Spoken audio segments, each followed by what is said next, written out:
Okay, so let's get right into it. Today, we're exploring trichotillomania. Or trick, as it's often called. Right. You shared some really interesting stuff with us, articles and some of Dr. Ohed's research, Yeah, and we're here to help you gain a deeper understanding of it, the causes of it, and how CBT can be used to treat it. especially using Dr. Ohed's approach, which Exactly. is fascinating, I think, because trichotillomania is so much more than just like a habit, you know? It really is. And that's one of the things we want to make sure that we get across, really understand what trichotillomania is. Yeah.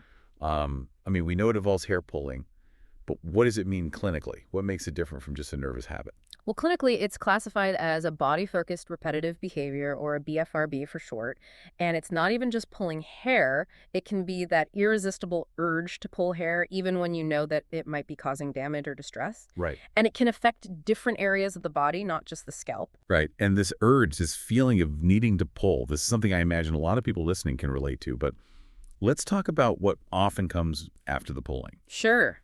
The sources mention guilt, shame, even social anxiety. Absolutely. And the emotional toll of trichotillomania is significant and can lead to a lot of difficult feelings. Like, Right. imagine you have this buildup of tension or anxiety, and the pulling brings this sense of relief, Right. but then the shame sets in, Hmm. and you might try to hide the hair loss or avoid social situations or constantly worry about other people noticing, and it just becomes this cycle that's really hard to break free from. Yeah, it sounds like this shame just adds another layer of complexity to managing trichotillomania. Totally. You're not just dealing with the urge itself, but also the emotional fallout from it afterwards. Exactly. And that's why understanding the emotional roots of trichotillomania, I think, is so important. So let's talk about those emotional roots. What are some of the underlying factors that might contribute to trichotillomania?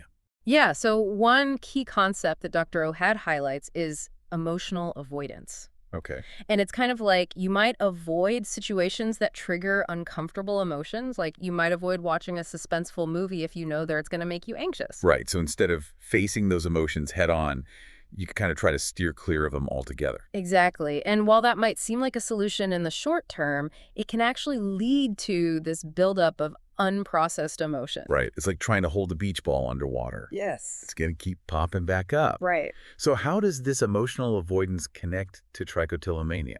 Well, you can kind of imagine that unprocessed emotion as a pressure cooker building up steam.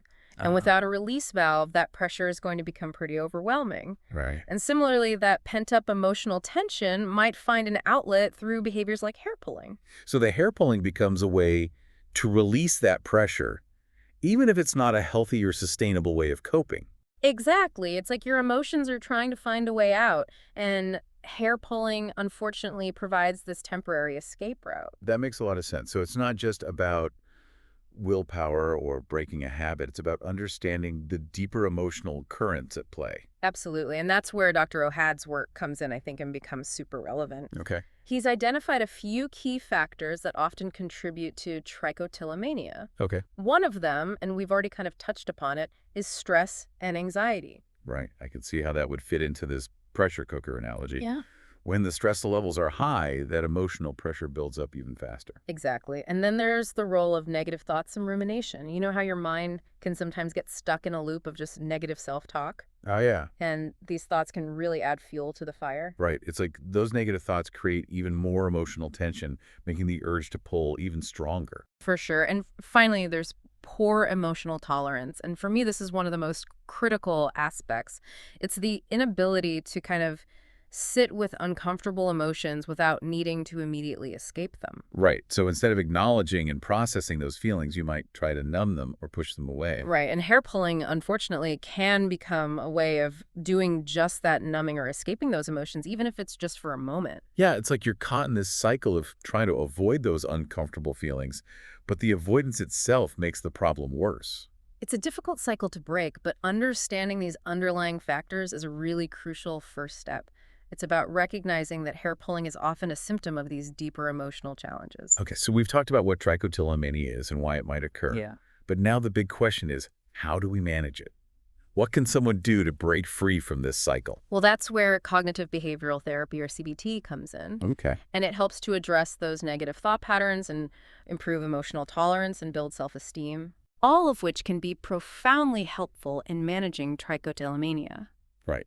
I've heard a lot about CBT, but I'm curious to know how it's applied specifically to trichotillomania. Sure. What does that process look like? Well, Dr. Ohad, who you mentioned in your sources, he's developed a really interesting approach to CBT for trichotillomania, and he focuses on helping individuals identify and challenge those negative thoughts that often fuel the urge to pull. Right. So imagine becoming aware of those thoughts and learning to reframe them in a more positive or realistic light. Okay. So you're training your mind to see those thoughts differently, Yeah. to see them as less threatening or powerful. Exactly. And alongside challenging those negative thoughts, CBT also focuses on building emotional resilience, learning to tolerate those uncomfortable emotions without resorting to hair pulling as a coping mechanism. So it's not about making those feelings disappear, but about learning to ride the waves, so to speak, Yeah, to experience them without letting them control you.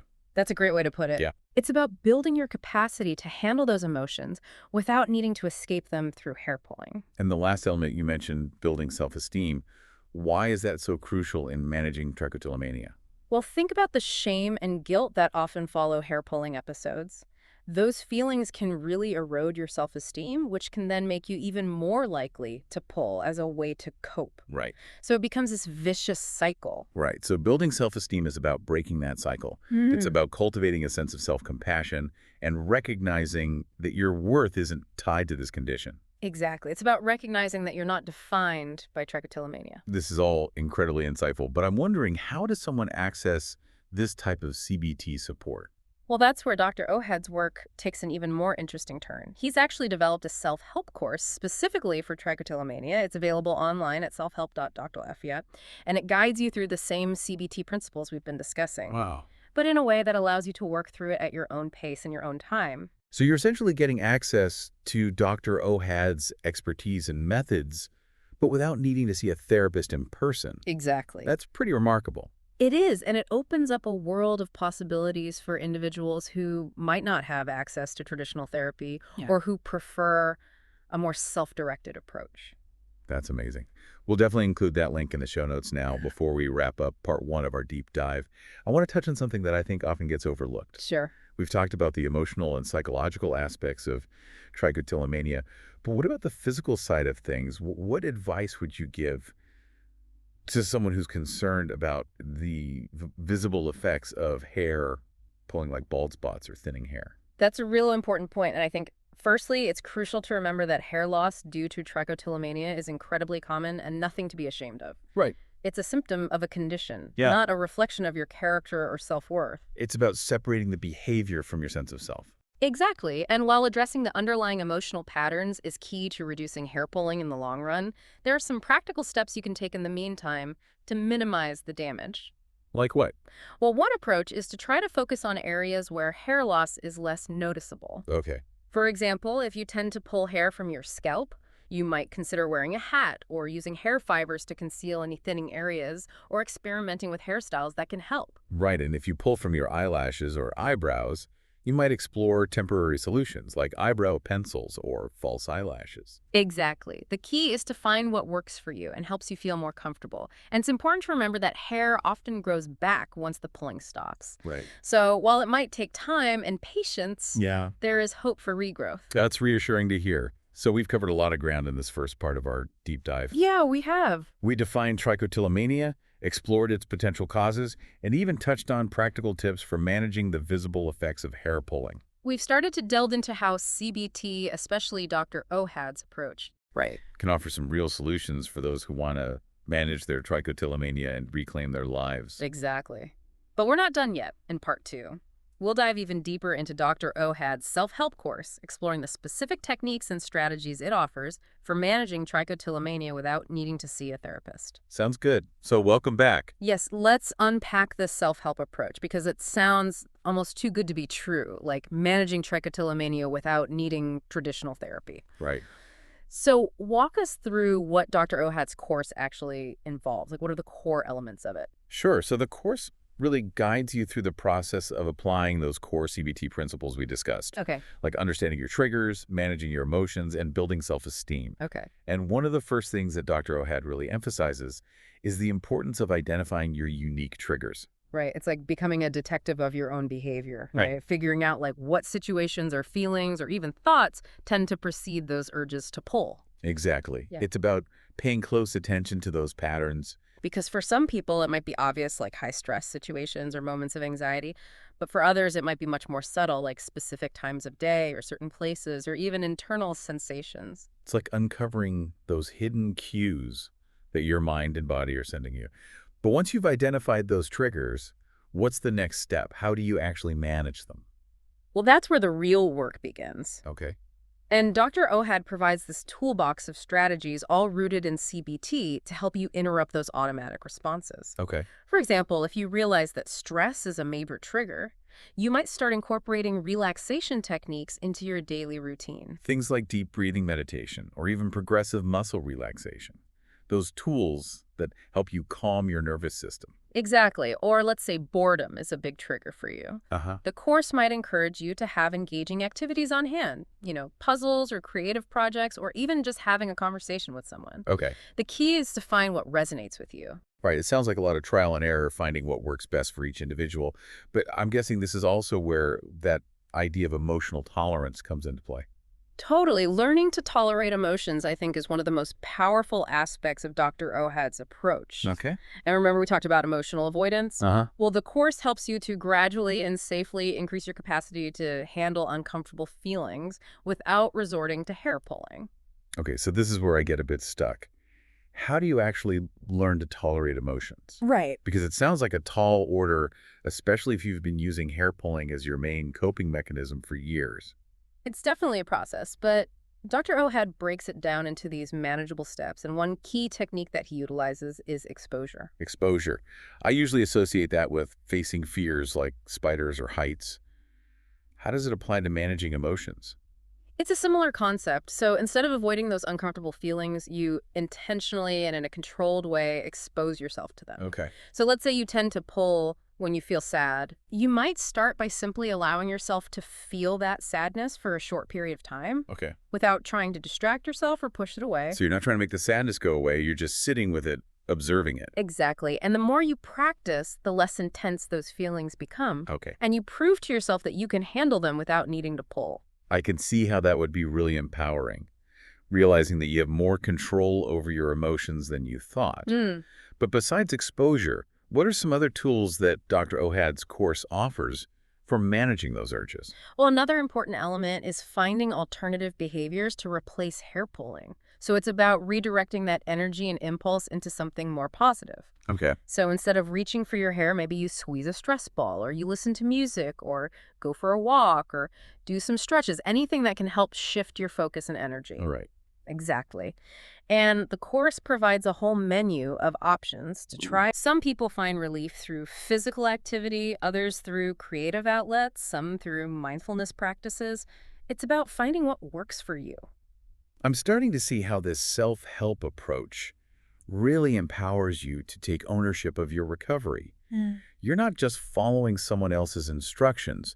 You're actively exploring what resonates with you and building this personalized toolkit for managing trichotillomania. It's about becoming your own advocate Yeah. and developing self-compassion in the process. And remember, Dr. Ohad's course doesn't just focus on managing the behavior itself. It also emphasizes building self-esteem. Right. Right? We had touched on that earlier. Yes. But can you elaborate a bit more on how the course helps people cultivate greater self-esteem? Right. What are some of the strategies? Sure. So one key aspect is recognizing and challenging those negative thoughts that often accompany trichotillomania. Okay. Thoughts like, I'm weak, or I'm a failure, or I'll never be able to stop this. Right. Those are the thoughts that just chip away at your self-worth and make you feel really stuck. Exactly. And so the course teaches you to identify those thought patterns and replace them with more realistic and compassionate ones. So instead of beating yourself up for having those thoughts, you learn to observe them, acknowledge them, and gently redirect them. Exactly. Okay. And alongside that, the course encourages you to focus on your strengths, your accomplishments, the things that you value about yourself. Yeah. It's about building this more balanced and positive self-image. This all makes a lot of sense. It's about addressing trichotillomania from multiple angles, the behavioral, the emotional, the cognitive. It's not just about stopping the hair pulling, but about cultivating this deeper sense of self-awareness and self-compassion. That's beautifully said, and what's so encouraging is that this approach actually works. Yeah. Dr. Ohad has a track record of success with his patients, and many have shared really inspiring stories about how his methods have helped them break free from trichotillomania and reclaim their lives. I'm eager to hear about those success stories because they sound like they'll offer a real sense of hope and possibility for anyone listening who's struggling with trichotillomania. They absolutely do, and that's what we'll be focusing on in the final part of our deep dive. Okay. We'll explore the experiences of those who've used Dr. Ohad's approach, highlighting the real-world impact of these strategies. So welcome back. I'm really eager to hear those success stories you mentioned because it's one thing to understand the theory behind CBT and Dr. Ohad's approach, Yeah. but hearing about real people who have actually benefited from it, that's what makes it all come alive. You're absolutely right. Stories have a way of connecting us to the heart of an issue. They really do. So let me introduce you to someone whose journey I think will resonate with many listeners. Her name is Tali, and she started experiencing trichotillomania in her early teens. And for years, she felt really trapped in this cycle of shame and anxiety and isolation because of it. Yeah, that feeling of isolation is something I've heard from so many people with trichotillomania. It's like you feel like you're the only one going through it, Right. which just compounds the shame and the secrecy. Absolutely. And that's actually what made Tali's discovery of Dr. Ohad's self-help course so impactful. Okay. She found it online at selfhelp.doctor, and she was initially a bit hesitant, but she decided to give it a try, and it ended up being a real turning point in her journey. What was it about the course that resonated with her? What clicked for her? I think for Tali, the biggest aha moment was understanding the emotional underpinnings of trichotillomania. Okay.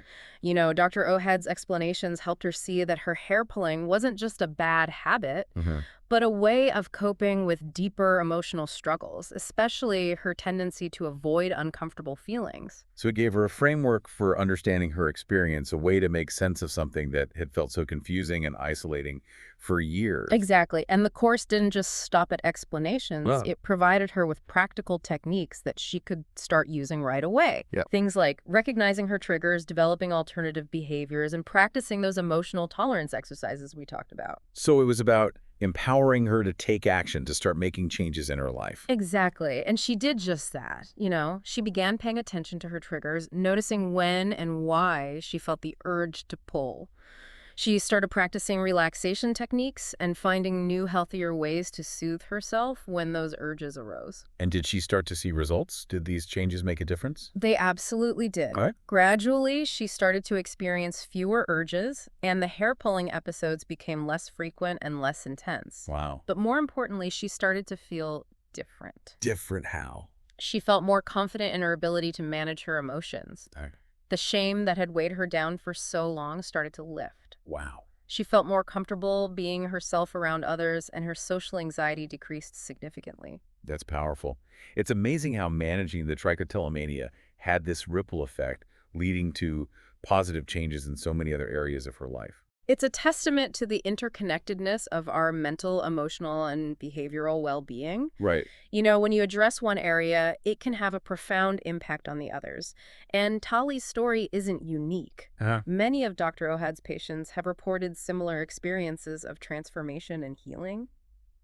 Can you share another example? Yeah, absolutely. So there's another woman, Shira, who had been struggling with trichotillomania for years and had started to feel completely hopeless. It was affecting her relationships, her self-esteem. Everything felt colored by this condition. Right. And that sense of hopelessness can be so debilitating. It is. It's like you can't even imagine a future where you're not struggling with this. Exactly. And that's where Shira's story, I think, offers so much hope. Okay. She discovered Dr. Ohad's course through a friend, and she was immediately drawn to the idea of being able to work on her own terms at her own pace. Right. That sense of control and autonomy can be really empowering when you've been feeling trapped by a condition for so long. Absolutely, and Shira embraced the course with incredible dedication. She diligently worked through each module, and one of her biggest breakthroughs, I think, came when she started practicing the emotional tolerance techniques. The idea of facing those uncomfortable feelings head on instead of trying to avoid them. Exactly. Shira had spent years trying to suppress or numb her emotions, and that avoidance had just made the trichotillomania worse. But through the course, she started to realize that those feelings weren't as unbearable as she'd imagined. She could handle them, and she didn't need hair pulling to survive them. So she was essentially retraining her emotional responses, building up her resilience muscle. Right, and as her emotional tolerance increased, something amazing happened. Her hair pulling decreased significantly. Okay. She wasn't relying on it as her only coping mechanism anymore. It's like the need to pull lost its grip on her. Exactly, and that's the power of Dr. Ohad's approach. It's Yes. not just about stopping a behavior. It's about equipping you with the tools and understanding to navigate the emotional landscape that often underlies trichotillomania. These stories are truly inspiring. They offer real hope and a roadmap for anyone listening who feels stuck. I completely agree. And what's so remarkable is that both Tali and Shira were able to achieve these results through a self-help program. You know, Right. they didn't need traditional therapy to start experiencing positive change. Right. Of course, therapy can be incredibly beneficial, but Dr. Ohad's course offers a really powerful alternative for those who prefer a self-directed approach, Right. or for those who might not have access to traditional therapy. That's such an important point because access to mental health care can be a real barrier for many people. It is. So the fact that this resource exists, that it's accessible online, and that it's rooted in evidence-based practices, Yeah. that's huge. Absolutely. And I think that's what makes these stories so impactful, that they Yeah. show us that recovery is possible Uh-huh. and that we have more power to shape our own well-being than we often realize. So as we wrap up this deep dive, what are some key takeaways that you hope our listeners will carry with them? Well, first and foremost, I hope they'll remember that they are not alone. Trichotillomania is more common than many people think, and there are effective tools and strategies available to manage it. And that there's no shame in seeking help, whether through therapy, a self-help program, or simply confiding in a trusted friend or family member. Exactly. And if there's one final thought I could leave listeners with, it's this: be kind to yourself. Yeah. This is a journey, not a race. Celebrate the small victories, practice self-compassion, and remember that you are stronger than you think. Beautifully said. And to our listeners, thank you for joining us on this deep dive. We hope you found it informative, validating, and empowering. Remember, we'll include links to all of the resources we've mentioned, including Dr. Ohad's self-help course, in the show notes. Until next time, keep exploring, keep learning, and keep believing in your capacity.